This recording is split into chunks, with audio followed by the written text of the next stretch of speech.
तो वहाँ गए और महाराज जी की मानसी में जाने का समय हो गया। तो घर में हलचल थी, बाहर बगीचा था और एक स्विमिंग पूल जैसा भी बना था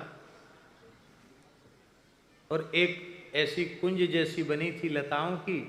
महाराज जी उसमें विराज गए, उसमें मानसी करने लगे और वहाँ से जब चले तो एक साधक साथ में था, लेकिन मानसी से जागृत होने के बाद भी महाराज जी बाह्य अनुसंधान में नहीं आए थे, देह का अनुसंधान नहीं था।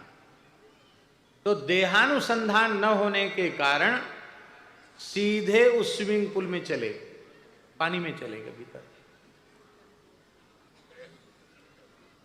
अब वैसे तो तैरना जानते हैं, लेकिन वहां तो कोई जानबूझ के थोड़ी भीतर प्रवेश किया था, ऐसे ही चले गए भीतर।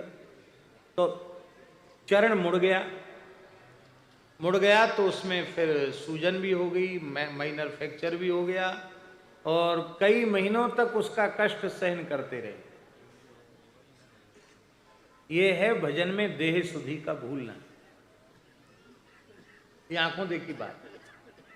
अच्छा, पैर मुड़ गया, पानी में चले गए, उसके बाद भी महाराज जी को ध्यान नहीं किया मैं पानी में हूं। लोगों ने बाहर निकाला, बहुत देर के बाद स्मरण में है कि हम कहां चले गए थे, क्या हो गया।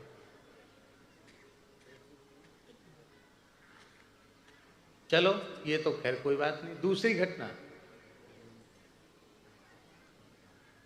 कई बार ऐसा होता है कि यात्रा में हैं, वाहन में बैठे हैं आगे की सीट पर, मानसी का समय हो गया, महाराज जी वहीं भावना में चले जाते।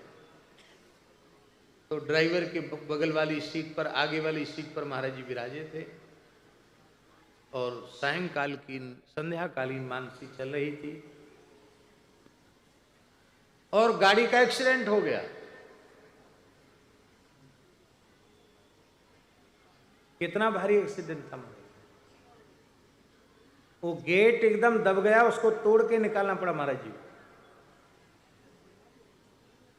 लोग देखें तो कहीं इतना भारी एक्सीडेंट, महाराज जी के शरीर में खरोंच भी नहीं आई। और ये तो चलो कोई बात नहीं, महाराज जी मानसी में जहां थे वहीं रहे आए। इतने जोर का झटका लगने के बाद भी गाड़ी का आगे का भाग टूट गया और महाराज जी अपने ध्यान में ही रहे। इसको कहते हैं समाधि, इसको कहते हैं भाव समाधि, इसको कहते हैं प्रेम समाधि। और इसी का संकेत भगवत ऋषिदेव जी महाराज कह रहे हैं, पांचे भूले देह सुधि